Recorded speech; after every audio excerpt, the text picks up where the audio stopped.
Hi, I'm Ashley Sutherland, and this is my spin on CrashCourse Marketing. I'm currently a senior studying marketing and international business at Arizona State University in Tempe, Arizona. And today we will be reviewing what I've learned during my 4 years in college, so you can get a better grasp on what marketing actually is. This video is specifically for our current pupils that are high school seniors who are going into college with undecided majors. By providing you with this information, I hope to clear up any questions you might have about marketing and maybe even persuade you to choose it as your major. The information I will cover in this video is just a snapshot of what you will learn if you do choose to study marketing. So who's ready to learn more about marketing?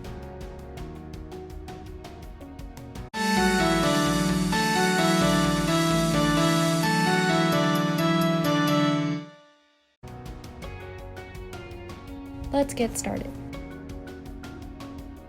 The definition of marketing is ever-changing. And because of this, the American Marketing Association, which is an organization of marketing professionals, approves a new definition every 3 years.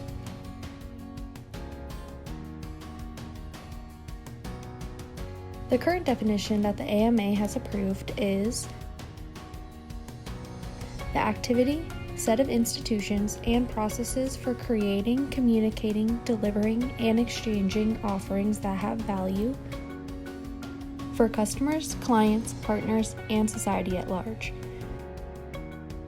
This definition seems very complex, and it's a little hard to understand, so I'm going to break it down for you.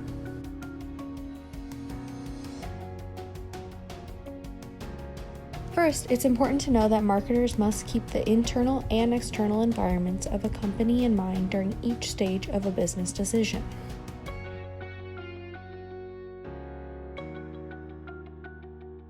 There are also many different types of marketing, including research marketing, product marketing, influencer marketing, relationship marketing, keyword marketing, services marketing, brand marketing, green marketing, and many others. We will be focusing specifically on services marketing in this crash course. Services marketing varies slightly from product marketing because services are intangible, so it is very important to use marketing to inform consumers of the value and important features of a service. Miss Sutherland, I don't understand. What do you mean by services are intangible? Well, me from the past, services can't be held or touched, nor do they have physical substance like tangible goods do, such as cell phones that you can hold. Services are also produced and consumed at the same time, so there's no inventory for consumers to look at, like there is with products. These characteristics of services are why services marketing is so important. The first step in marketing is creating a marketing strategy. A marketing strategy is similar to a sports playbook, meaning it is the game plan that companies use to reach their end goal of getting consumers to use their service. The three main components of a marketing strategy are segmentation, targeting, and positioning. Let's learn more about these three components known as the STP model. The first component of the STP model is segmentation. Segmentation helps marketers split the marketplace up into smaller and more meaningful groups to determine the measurable and important characteristics of each. This is done using characteristics that help marketers understand how groups differ from each other and what each group needs and wants. Companies perform marketing research to better understand what customers in the marketplace need and want. And then they use this information to segment the market. There are 4 types of segmentation variables that marketers use: demographics, geographics, physiographics, and behavioristics. Demographics include age, gender, income, education, ethnicity. Geographics include country, region, population, climate. Psychographics include lifestyle, motivations, values, and hobbies. And behavioristics include loyalty, service usage, and benefits sought.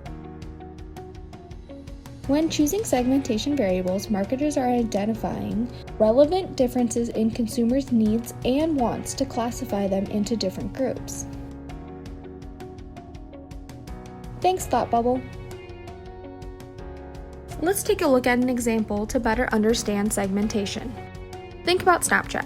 Snapchat could segment its market based on demographics like age, gender, education/occupation, or geographics like country, region, and population, or behavioristics like user rate, user status, and loyalty to the platform. I hope this example helped you understand segmentation a little bit better. Let's move on to targeting. Targeting is when a company decides which of the segments that it identified using segmentation it is going to focus on. Companies choose to focus on certain segments by determining which one is best for the company to tailor its offerings and advertisements to, so they appeal to the segment's needs and wants. This is done so businesses can concentrate and focus their resources and skills on consumers whose needs and wants align with their offerings. There are 3 targeting strategies that marketers use, including undifferentiated, concentrated, and differentiated. An undifferentiated marketing strategy is when one marketing mix, which we will talk about later in this video, is developed for the entire marketplace, so the company doesn't use segmentation to split up the market. A concentrated targeting strategy is also when a business creates only one marketing mix, but it is created with one specific segment in mind.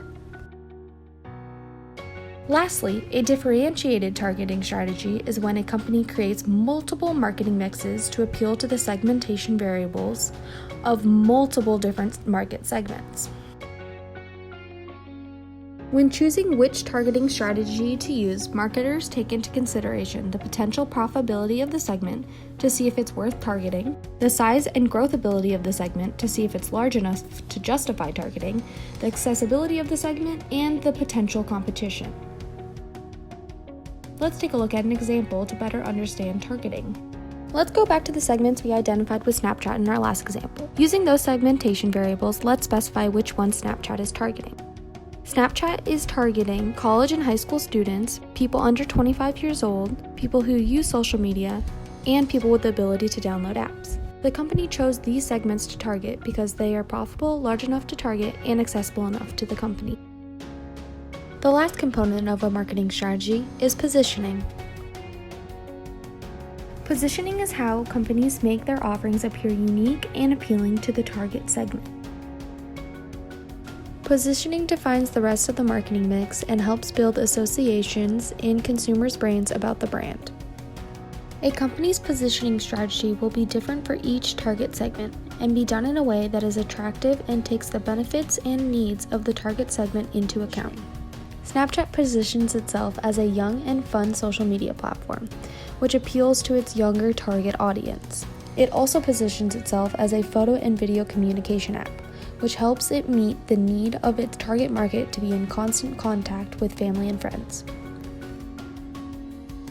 Let's move on to the 7 P's that make up the marketing mix for services. The first 4 P's are part of the universal marketing mix and are used in both product and service marketing. The last 3 P's only apply to services marketing. The 7 P's are as follows: product, place, price, promotion, people, process, and physical evidence. We all know what products are because we use them every day, but a product is more than a good. It's something that a company offers consumers that has value and fulfills a need and/or function for consumers. Products can be further broken down into the core product, actual product, and the augmented product. The core product is the need the product or service fulfills. The actual product is the features of a product or service that are tangible and necessary for it to function. The augmented product is any extra features that enhance the experience of a product or service and is not necessary for it to function. To apply these concepts, let's think about Snapchat again. Snapchat fulfills the need of its target market to stay connected with friends and family, which is the core product, while offering them a tangible interface to do so, which is the actual product, and providing users with entertainment, the augmented product. As you can see, all service offerings can be broken down into the 3 products we just learned about. Place includes where the product or service is available for purchase, and where, when, and how customers can purchase the offering.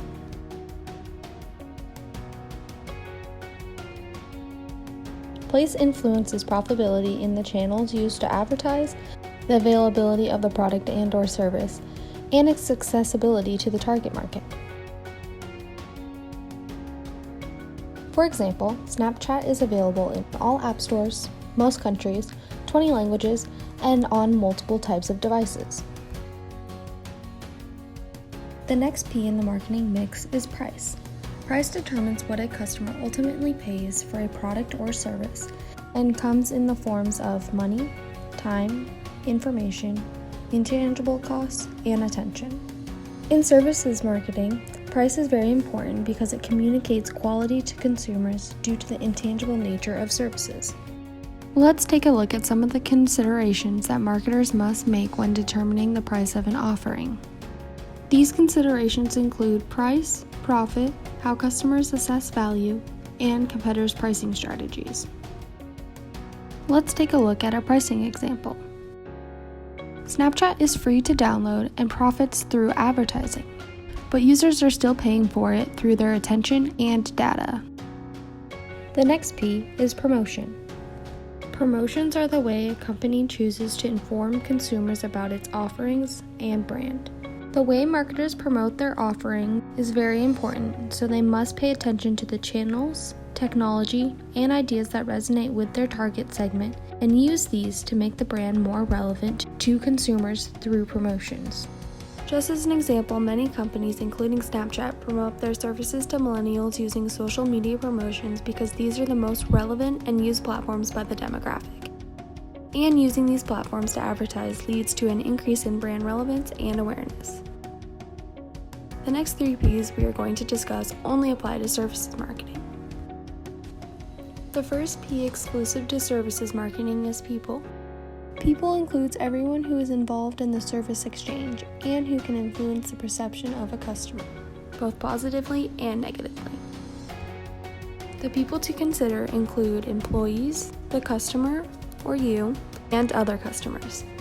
As an example, say you are already in a bad mood and you go onto Snapchat and the app keeps crashing. Your underlying mood could make you feel unhappy about the entire service experience. Ways to control this include specific employee training, recruitment, and motivation methods, as well as training and educating the customer. Process refers to the procedures, steps, and the flow of activities within a company that are involved in the delivery of a service. The processes a business has should be developed with the target segment's needs and desires in mind. This is because how the target market views and feels about a company's processes will influence the associations the target segment makes with the brand. Some consideration marketers should keep in mind when developing processes include how involved the customer is in the process, the number and complexity of the steps in the process, and whether the process will be standardized or customizable. For example, Snapchat has made the process of using its service very user-friendly since the customer is very involved in the service encounter, and added multiple options for customization with as few steps as possible, because this is what appeals to its target market. The last P in the 7 Ps of the services marketing mix is physical evidence. Physical evidence includes where the service is delivered, any space where customers and the company interact, and the tangibles involved in performing and communicating the service to customers. Some examples include employee dress code, website design, building design, furniture, and any other proof the service took place. Snapchat's physical evidence includes its app design, website design, corporate branding symbols, reviews on the App Store, and the company's headquarters building. I just threw a lot of information at you, so let's review. A marketing strategy is similar to a sports playbook, and it has 3 main parts: segmentation, targeting, and positioning.